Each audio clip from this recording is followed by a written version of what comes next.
Welcome back to another technical deep dive here in the debug zone. Today we're tackling a big question and breaking it down with insights from other users. Hopefully this clears up some misconceptions and helps you get the answer you need. So buckle up, stay a little curious, and let's jump right in.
And that's a wrap.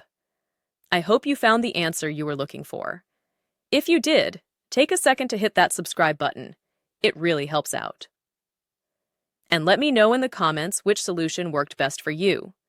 See you next time in the debug zone.